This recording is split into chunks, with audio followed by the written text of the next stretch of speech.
Hello everybody, this is Dr. Bob DeMaria with another episode of Ask Dr. Bob. Some tremendous questions. Number one, is there an alternative to treating thyroid problems or challenges besides levothyroxin and synthroid?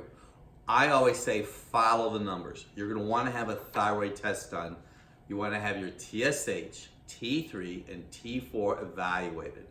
And depending on those numbers, we may suggest iodine, we may suggest L-tyrosine, that helps make T4. You might need some oil, you might need some minerals and protein. So we look at those specific numbers and that helps us create our protocol. Dr. Bob, I have a cousin, her name is Nancy, who's been on dialysis for a while and she's waiting for a new kidney. He wanted some suggestions. You know, I have learned this over time. The kidney is the second liver. I would strongly encourage you to do whatever you can to support Nancy's liver. You might want to get Dr. Bob's Drugless Guide to Detoxification. I'm sure that will make a difference.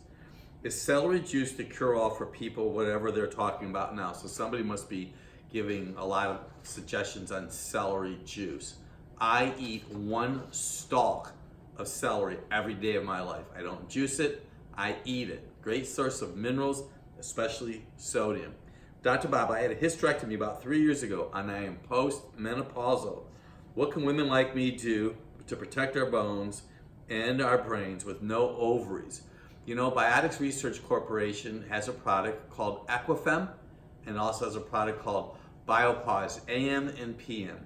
Once again, we would do some blood chemistries on you and maybe even some saliva testing because we want to support optimal adrenal gland function.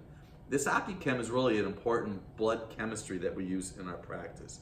Dr. Bob, which MK products do you prefer for advanced osteoporosis for a 72-year-old female? You know, I'm not exactly sure what the MK products are, so I'm really not going to be in a position to make any specific suggestions.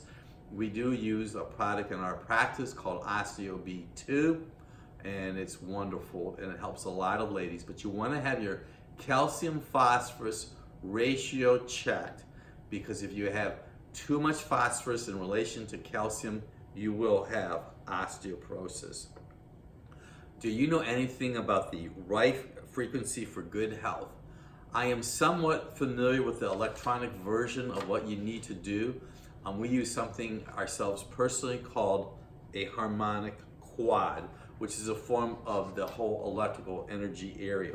Dr. Bob, I have experienced extreme constipation for over 3 months. You've gone through a variety of products. My number one suggestion to you, more greens, which is magnesium, and have your thyroid checked. Kale is a tremendous food for magnesium and it's a great poop maker too. Dr. Bob, I found you on YouTube. I have allergies and rashes almost all year round and you have major challenges. This is what I've learned. Most allergies and rashes are an adrenal fatigue problem. Skin itching, skin rashes also will respond to black currant seed oil and adrenal support. Very good question. Have your adrenal glands checked. You might want to contact us for the adrenal stress index. Final question. What supplements to reduce inflammation? Stop eating sugar and fruit. Sugar and fruit cause inflammation. This is Dr. Bob DeMaria.